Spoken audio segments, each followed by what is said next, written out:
Monsieur le chef d'état-major, j'ai l'honneur, suite à votre demande, de vous faire quelques propositions pour empêcher une grève générale dans notre pays. Dimanche dernier, le principe de la grève générale a été adopté à Bâle.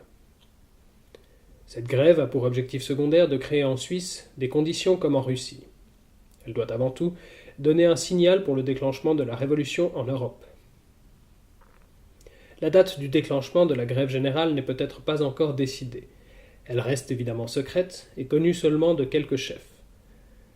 La veille de cette date, tous les camarades devraient être informés par télégramme codé. La grève ne sera déclenchée que lorsque tous les préparatifs pour la mobilisation révolutionnaire seront achevés. En gardant le secret, sur le jour de l'action, le parti de la Révolution s'assure un net avantage car il pourra, dans un premier temps, prendre au dépourvu la société. Quand on est pris par surprise, on est toujours en situation d'infériorité, surtout quand tous les moyens de communication, télégraphe, téléphone, chemin de fer, etc., sont aux mains de l'adversaire. On peut admettre que les révolutionnaires procéderont comme suit. 1. La nuit avant le déclenchement, toutes les villes et régions du pays seront isolées par la coupure des lignes de télégraphe et de téléphone. Les fils sont aisés à couper. 2. La même nuit, seront arrêtés les conseillers fédéraux, les commandants de l'armée, les conseillers d'État des cantons, les officiers supérieurs. 3. Les arsenaux et les dépôts de munitions seront occupés par les jeunes socialistes. 4. Le trafic ferroviaire sera interrompu. 5. À toutes les sorties des villes, des postes de contrôle seront installés par les jeunes socialistes pour empêcher les contacts entre les localités. 6. Dans les principaux centres, Berne, Bienne, Olten, Zurich, Winterthur, Saint-Gall, etc., des autorités provisoires seront mises en place, à Berne ou à Zurich, un nouveau gouvernement.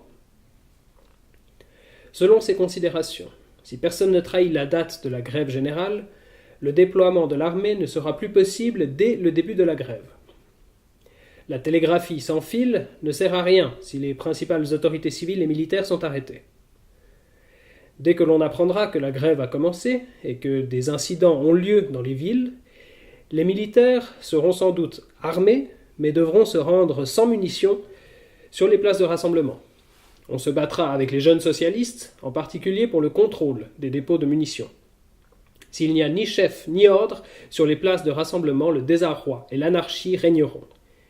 Il risque de se former des bandes armées, comme en Finlande. Impossible de savoir comment cela continuera, mais on peut prévoir une terrible guerre de guérilla sans chef. Comment prévenir la grève générale, la révolution sociale ? Si ce sont les révolutionnaires qui décident de la date, il sera difficile d'appeler l'armée sous les drapeaux. Si la mobilisation réussit, on aura quand même une guerre civile, le plus grand malheur de notre histoire. Les mesures suivantes pourraient éventuellement éviter ce danger. L'arrestation et la poursuite devant les tribunaux militaires de tous les participants au congrès de Bâle de dimanche dernier qui ont approuvé la propagande pour le refus de servir auprès de la troupe. Article 9 du Code pénal militaire. Tous les fonctionnaires fédéraux qui ont voté cette décision doivent être immédiatement licenciés. Un mouvement sans chef est impossible ou il périclite rapidement. Si ces arrestations massives devaient susciter des désordres, il revient à notre gouvernement de choisir le moment des arrestations pour que les désordres puissent aisément être réprimés. La lutte pourra ainsi se mener dans de bonnes conditions. Je suis fermement convaincu qu'une intervention ferme, voire brutale des autorités, pourra aujourd'hui nous épargner la grève générale et la guerre civile. En se dérobant mollement face à la Révolution, notre gouvernement fédéral a perdu une bonne partie de son autorité. La majorité du peuple souhaite un pouvoir fort.